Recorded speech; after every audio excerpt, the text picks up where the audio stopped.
I wanted to go over again Daniel chapter 10.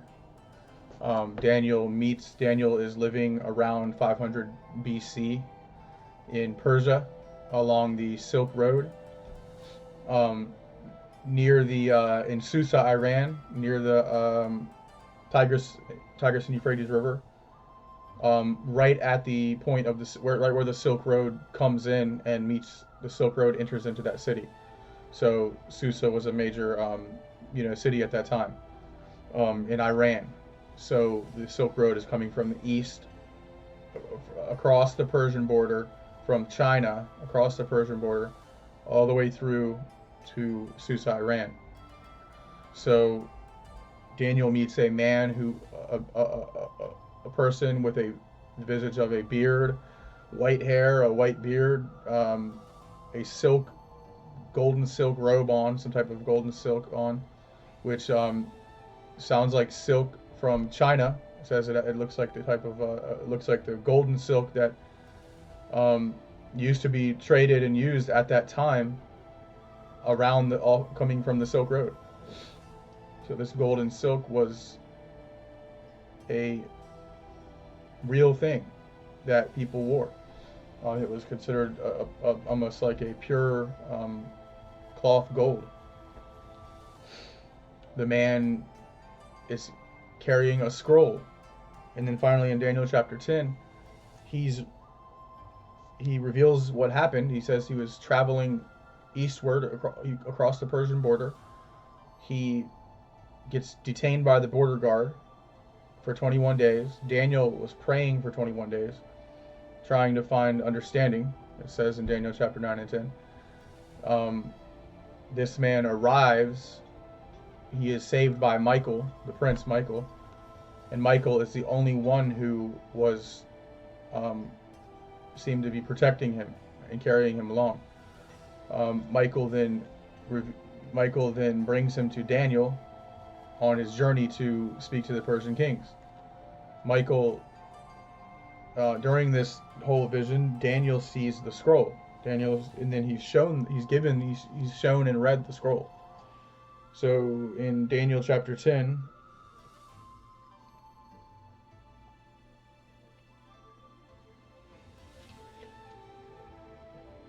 Daniel chapter 10, verse 19, do not fear, beloved, peace, take courage and be strong. When he spoke to me, I grew strong and said, speak, my Lord, for you have strengthened me. Do you know why I have come to you? Soon I must fight the prince of Persia again. I must contend with the prince of Persia. When I leave, the prince of Greece will come, but I shall tell you what is written. But I will reveal to you what is written in the scroll of truth. So he's revealing to Daniel the scroll of truth, what the scroll of truth was. The scroll of realization, the scroll of knowing the way, the scroll of truth. In Chinese, that would be Qing means scroll, and truth would be Tao Te.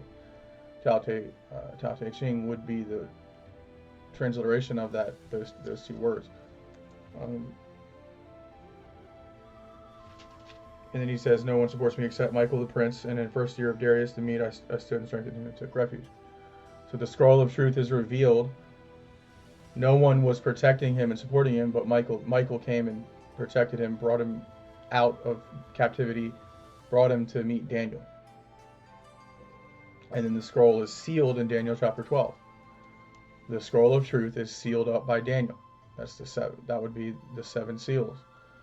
The scroll of truth is then taken, and the meaning is then fulfilled in Jesus Christ. The meaning, the definition of the scroll, the fulfillment of the scroll is fulfilled in Jesus Christ. So all the definitions of the DAO are fulfilled in the being of Jesus Christ as the living word. So it's the DAO fills all things, the DAO holds all things together, the DAO was the beginning and the end, the DAO flows through everything ever created. That is also just described as Jesus in the New Testament. So the meaning, the understanding, the oneness with the wellspring, with the source, is achieved through um, through merging with it. That's what Jesus is doing. He's merging with that throne. And he says we can merge with the throne as well. He says you can be one in me as I am one with the Father. I am one with the origin. I am one with the supreme God, the progenitor of all.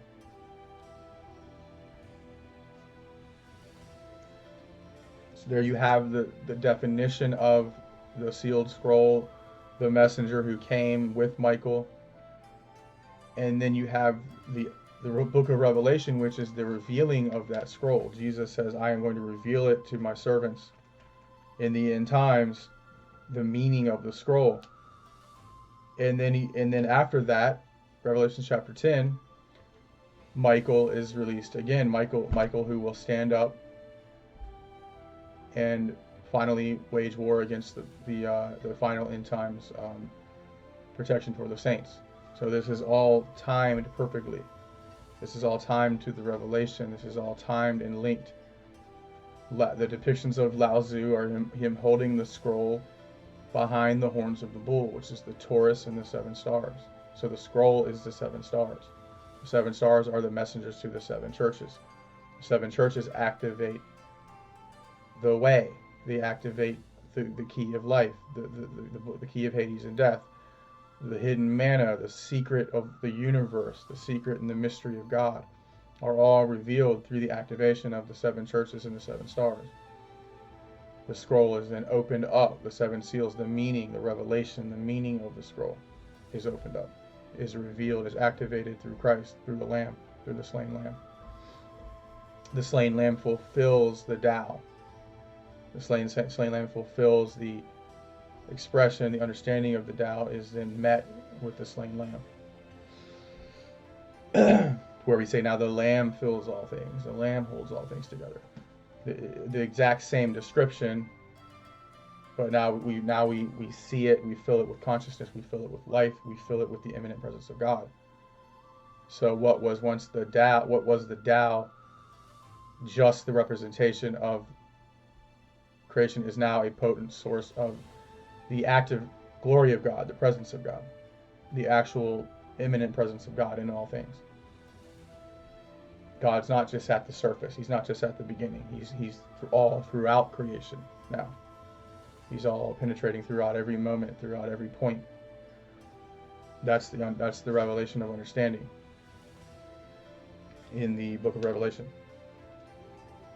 And as that's slowly revealed to the saints, they then understand. The saints, and then it starts talking about all the saints are now looking at the throne because they perceive the immanent point. They perceive the God point. Now the saints are facing toward the throne. They're facing toward the point.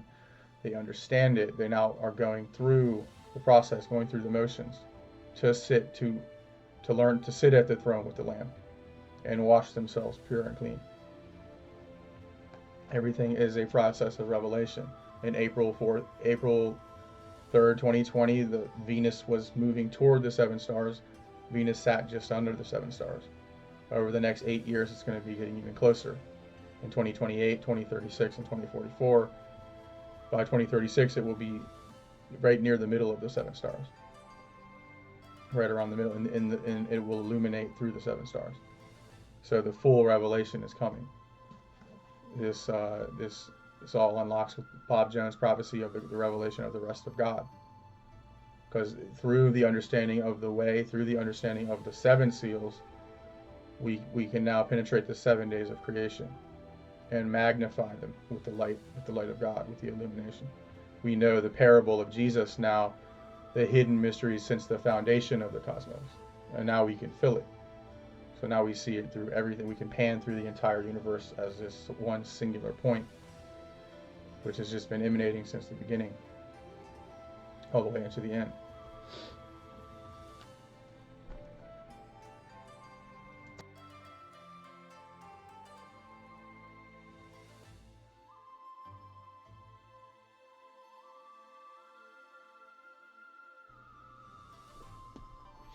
As you go through Genesis, once you start applying the concept of the Tao, um, you get six Taos in the creation account. So at the apex of that creative potential and creative layer, you then get the next dimension of creative essence. So you start with heavens and the earth, um, and then the light, the conception of visible light, the conception of what God would set up for the creation. Again, God in His supreme essence sees all things and sees through all things. So God is creating dimensionality for the creation. So it's interesting that God starts out in the place, before the Big Bang, before the heavens and the earth. But then it says the Spirit of God moved and stood upon the earth and sees that it's Tao, sees that it's all Tao. So it's God is almost investing his consciousness into the creation and saying, this is Tao, this is beautiful, this is this will make man and woman happy, content. This is the investment of Tao into creation. God is not just some, God becomes soft, caring, gentle. God is not just up in some Big Bang, commanding the universe to just obey, and he's gonna hurl lightning down. I like the gentleness of the Genesis account is incredible, and God is, in a sense, His Spirit is moving through the earth in this potential, fine-tuning it. It's as if he starts out in the cosmos, the distance, the Big Bang, and he's panning closer and closer and closer. So then he's on the earth. His spirit is, his essence is on the earth, and he's creating something fine-tuned for life, something that would have this beauty and flow in it.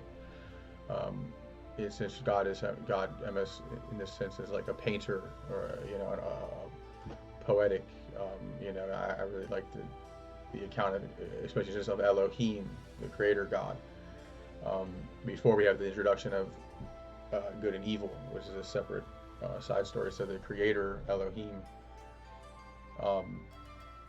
if you'll notice, creates 6 layers of Tao. So the creation of the initial foundations for life, the planet Earth, the waters, the living waters are on the earth, and then you'll have the creative essence start to create plants, flowers, flora and fauna, which are then also deemed Tao.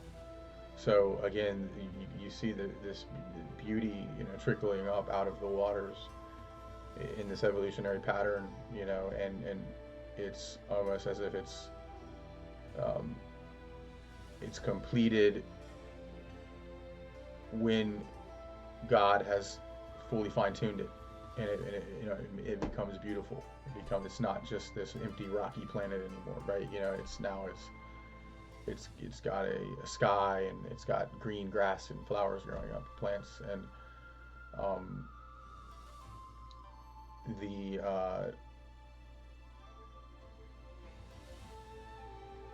idea that God sees that it's Tao.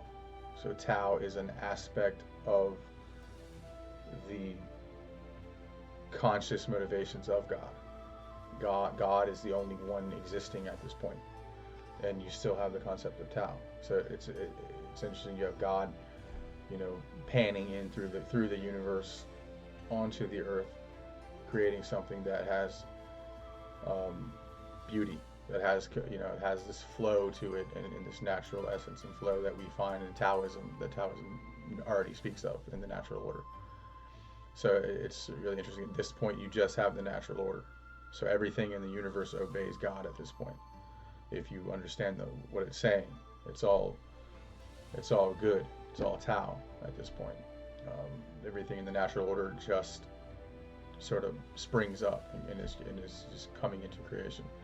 There's no beings on the earth to do evil or to steal or to lie. There's nothing created like that. And you have that up until day 6. Everything is just good. It's still Tao. Um, it's all Tao through the entire process for God. God says he rests on the Sabbath day, and he rests through all of his creation. So his presence is, in other words, everything is flowing with Tao. Everything is completed. Everything is finished. All the plants are in harmony. The ecosystem, the animals, and then the humans were meant to be in this same harmony, in living in Tao, in the flow, ebb and flow of nature, and with the harmony of nature. And that then changes, and because serpent teaches good and evil, Tao and Ra, Tao and error. So it's no longer Elohim is no longer the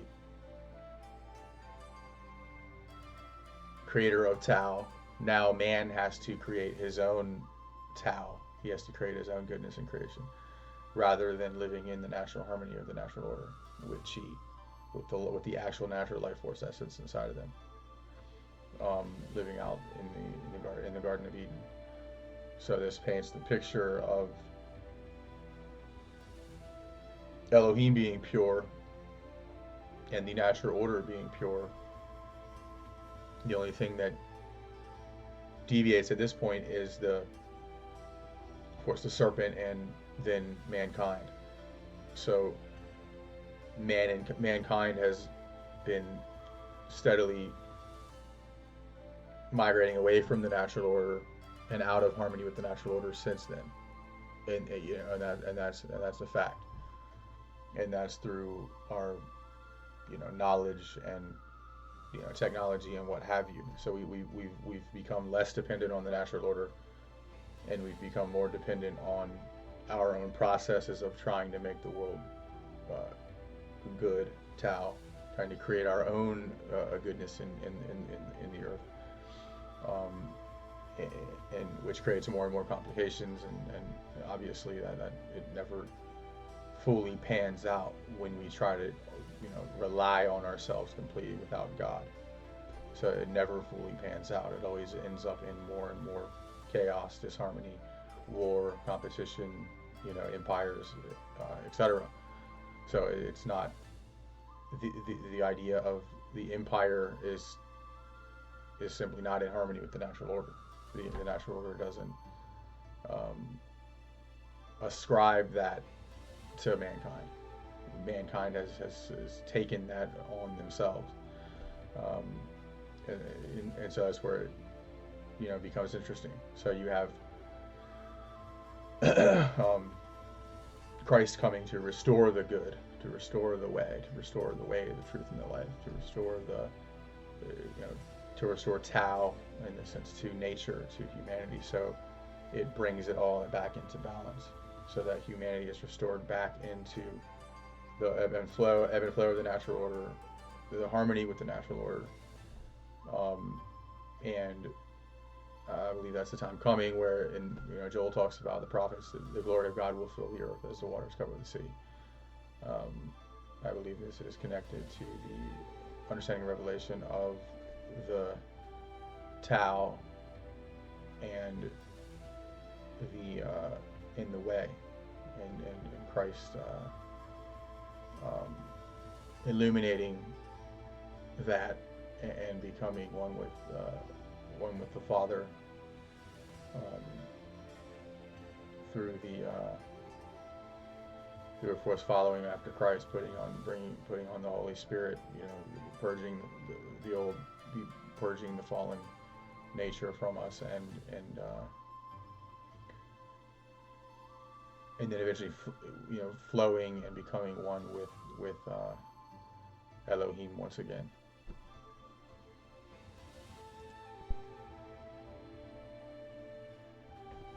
Right in Genesis chapter 1, you find the And I go by the law of first mention. So you find the first statement, um, which is the context for the universe, for all things. Um,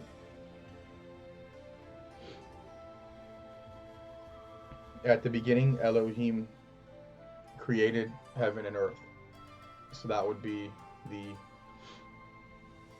setup for the Big Bang, the pre-existing God before just prior to the Big Bang. The Spirit of God moved upon the face of the waters of the earth. Um, God said, "Let there be light," and there was light. And God saw the light that it was good. And God divided the light from the darkness. And God called the light day, and the darkness he called night, and the evening and the morning the first day. So that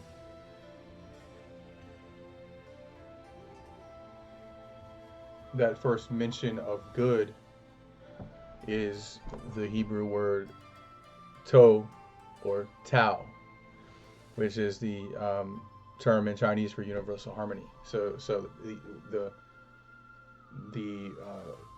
point where the creative essence reaches harmony and completion with God in God. So the initial internal being of God, expressing creation through the word, and then instantly you find the word Tao. So the Tao is literally within the first, um, this is right here.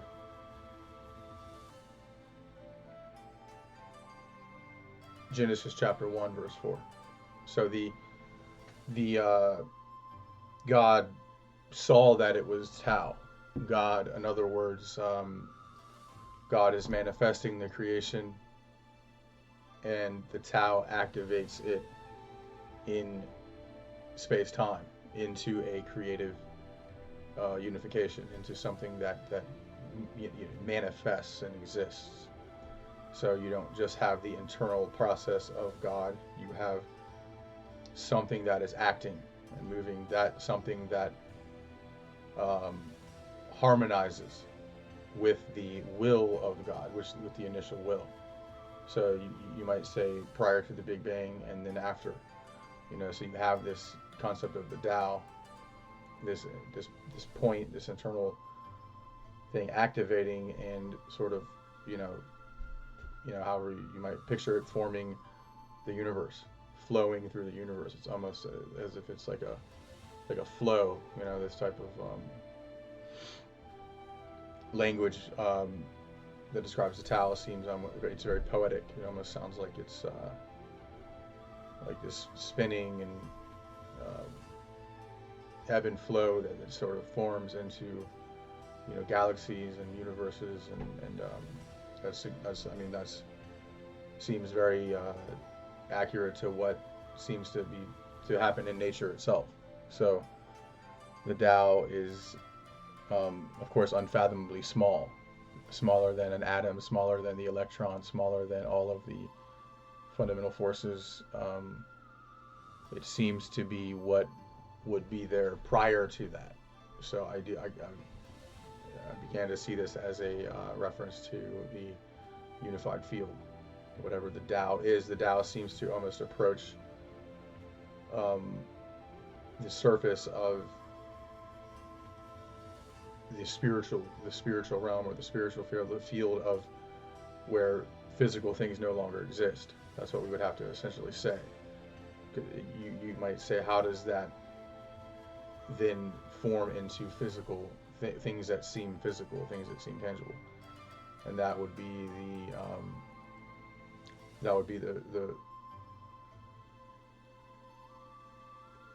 the you might say infinite conception of it is what I'm thinking is happening, is Elohim being the conceiver of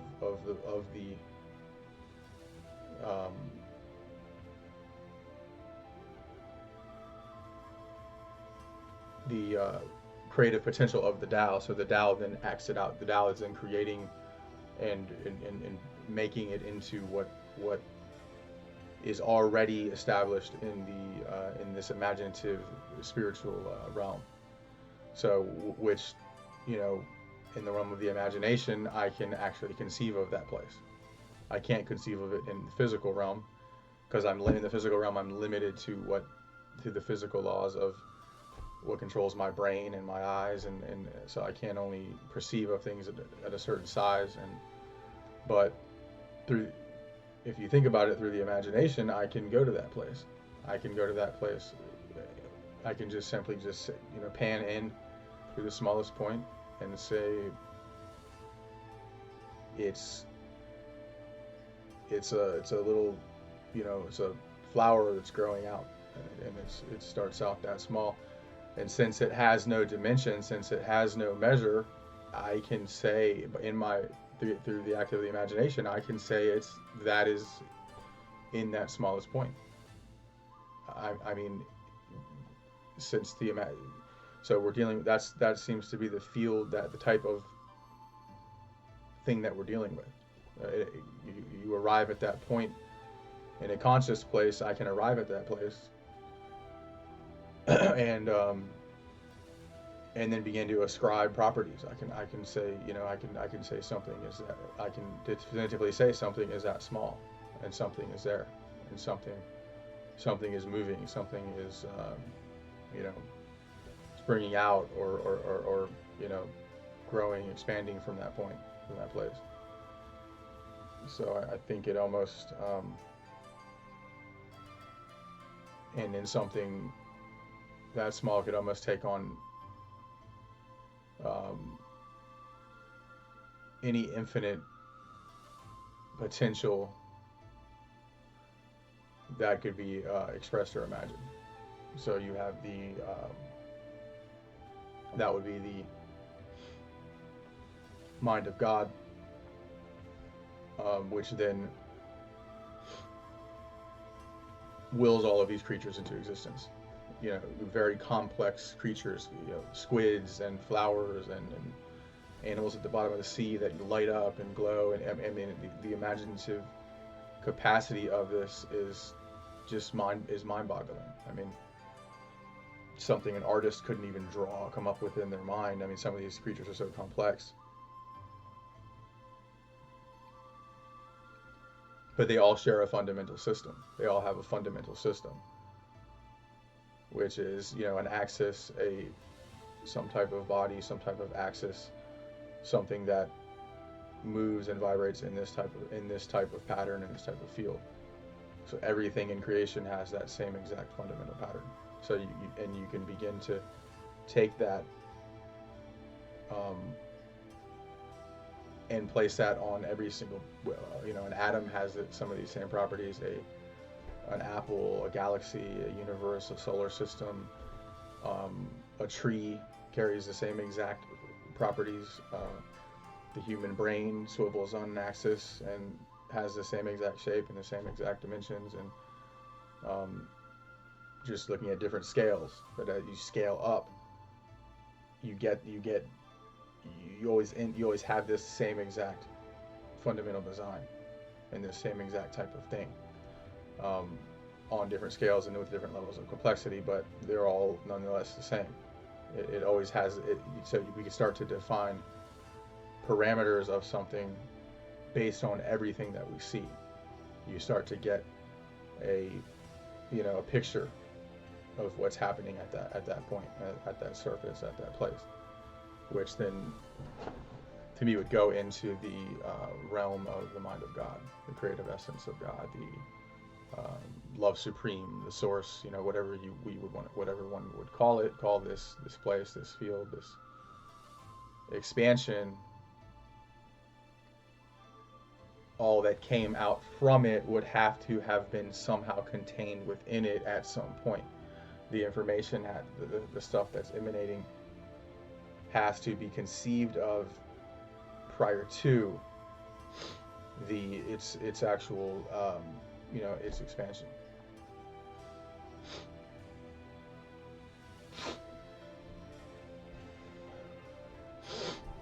or as the process is taking place, and then self-emulating and building on top of each other more and more complex systems that carry the same essence. So you could start with this essence, and then say it carries that same building block into everything that it creates and structures.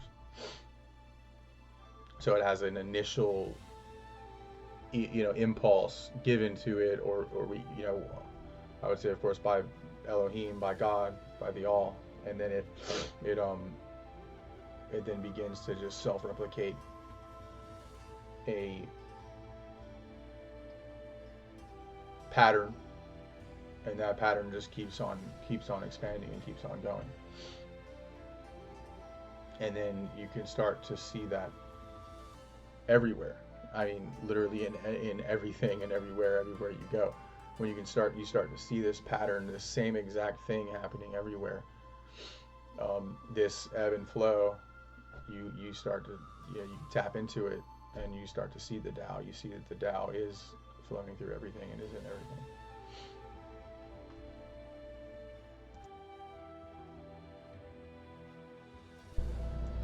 Here Jesus says the parable of the mustard seed. The kingdom of heaven is like the mustard seed that a person took and sowed in a field. It is the smallest of all seeds. So, thinking about the kingdom of heaven being likened to the smallest of all places. So it's not all up there in the heavens, in the universe. You can find it right in front of you. That is the same concept of the DAO. The DAO is that the way, the opening, the door, the gateway to the kingdom to the spiritual realm, to the realm of the immaterial, the realm of the spirit. It is the smallest of all seeds, yet when fully grown, it is the largest of all plants. It becomes a large bush, and the birds of the sky come and dwell in its branches. So when you understand the DAO as the smallest point, the focal point, the midst of all things, the universe, you then understand that it fills all things. It's there in every single place. It's there in every single quadrant of the universe. It's there in every single substance, every single thing. Conceiving of it in that small place, you then have a connection point to all places, to all times, to all things. You don't need to go. It says, the master arrives without leaving, and that's a fact. I mean, you have the way right in front of you. The same substance that's right here is in every single place on the earth, in every tree and every substance, and in the ocean and the trees and the fruit. It's a seamless flow. It's a seamless opening. It's the way. It's the way to the approach of the spiritual realm.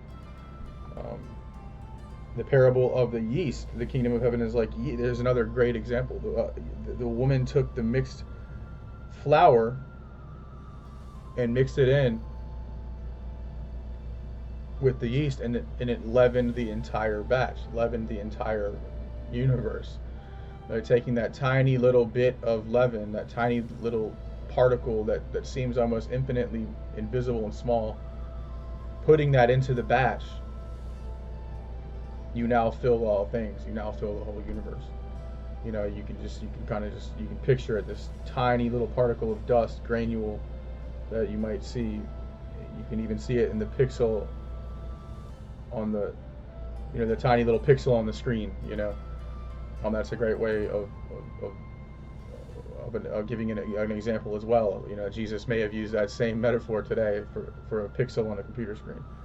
The same way he's flour back then, he's using things that were relevant to the people at the time, speaking in parables, to explain mysteries that were hidden away, that have been there since the beginning of the foundation of the universe. He says that since the foundation of the cosmos, these things have actually been realities. This is how the fundamental reality works.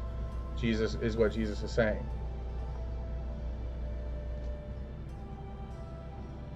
All these things Jesus spoke to the crowd in parables. He spoke them only in parables to fulfill what had been said through the prophet. I will open my mouth in parables. I will announce what has lain hidden since the foundation of the cosmos. So this very thing has been lain hidden since the beginning of the world. And no, you cannot see it. You cannot grasp it and just reach for it. It's subtle. It's internal. It's inside of the inside. It's the smallest internal point. And that point meets the greatest expanse of the universe, extent of the universe. You have to go inside to breach the mesh of the physical realm, the area, what is in the physical world, what is in the physical, even the physical structure of the body and the mind. We have, going beyond that place, that point, that eye of the needle. That is the way, the Tao. The Tao is that small and tiny opening that becomes, so infinitely small and dense that it becomes the substance of all things, just as the leaven in the yeast and the flour. It merges with the whole universe. It merges with all of creation. It merges with the beginning and the end, making this fluid, seamless, thing that has always been. It becomes the fulfillment of all things, the completion of all things, the capstone, the stone not perceived, the stone that the builders didn't see, the stone that the builders rejected, the stone that the completion stone, which Jesus becomes one with. Jesus opens the scroll. Jesus goes to the heavens, the heavenly place. Jesus makes his way in into that fundamental spiritual world as he approaches the throne, because he sacrificed himself. He achieved the impulse of love, that the impulse of the source of all creation is what that is. It's an all giving, all emanating, all loving field, giving of itself, giving all things. It gives us everything. It gives us everything we've ever seen and experienced. Jesus approaches that throne. Jesus sits with the throne of the Father. He takes the scroll. He opens the seven seals, the scroll of truth, and Jesus seems to fulfill the meaning of the word, the living word, the logos, the word of God, the Tao. The Tao seems to be that point at the very beginning that emanated the cosmos, that God created through the word, through the living word, activated through the Tao, which is that connection point between, again, the will of God, the intention of God, and its manifestation, because the Tao is that bridge point. He says it, and he saw that it was Tao. So what's created in that place of the universe, God completes it and finalizes it in Tao, in the way.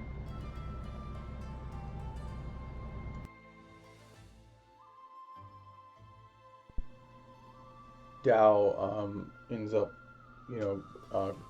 completing everything. It draws the person to the Tao Te Ching, which is the explanation of the Tao and how the Tao operates through the world, through nature, and down and through the human population. So it's a book on understanding the origin of creation, which ties into also modern quantum mechanics. Quantum mechanics is literally looking at the smallest places, to find the source of the Big Bang, the source of the origins of the universe, which the description of the Tao meets that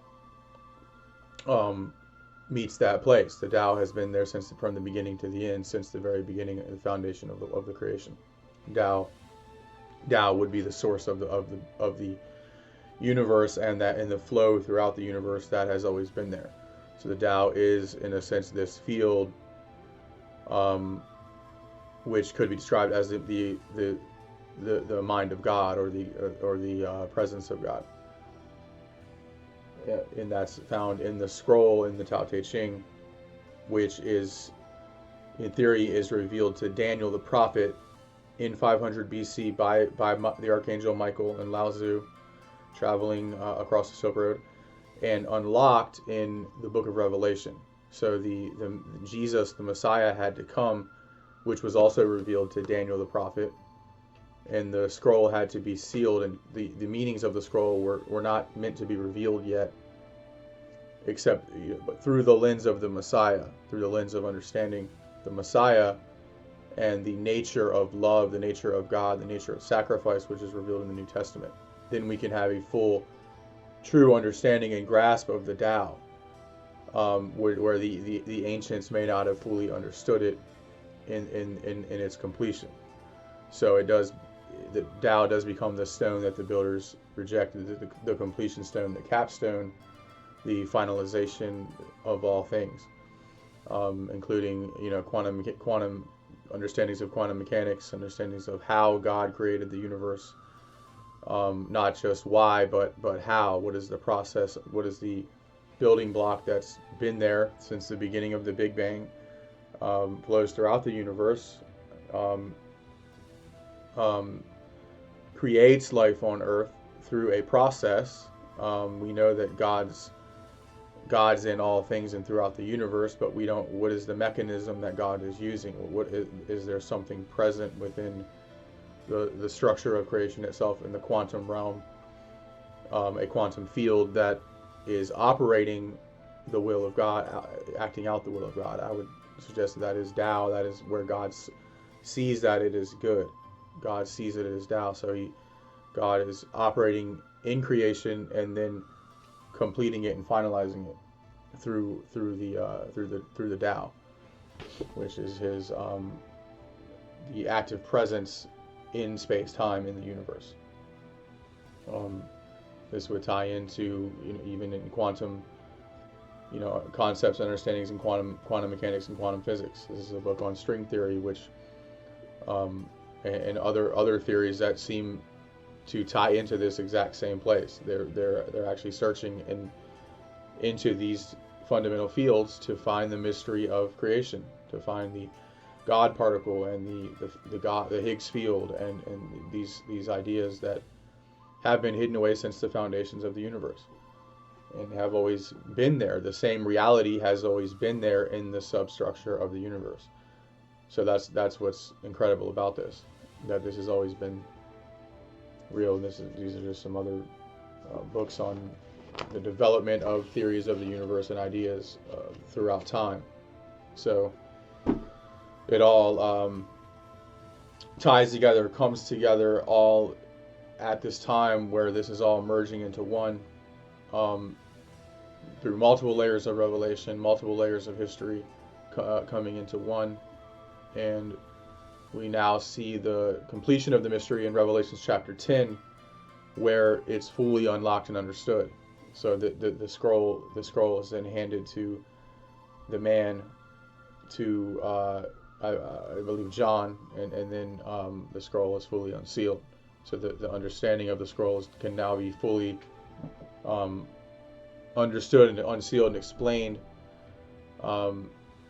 fully grasping the creative power and the creative essence of God from the Big Bang, which would be bringing us into the unified field theory.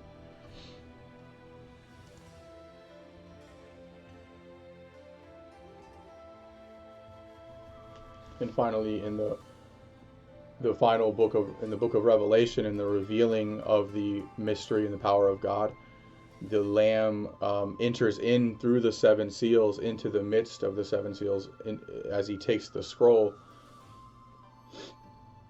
defining the meaning and purpose of the Tao. The Lamb is going past that barrier into the presence in the throne room of God.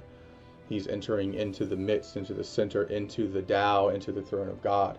The Lamb then takes you after that in the book of Revelation chapter 22 to the wellspring itself, the source, the crystal clear wellspring, that emanation point where all things come from, where all things stem from. That is the complete and final revelation, that he is the way, the truth, and the life.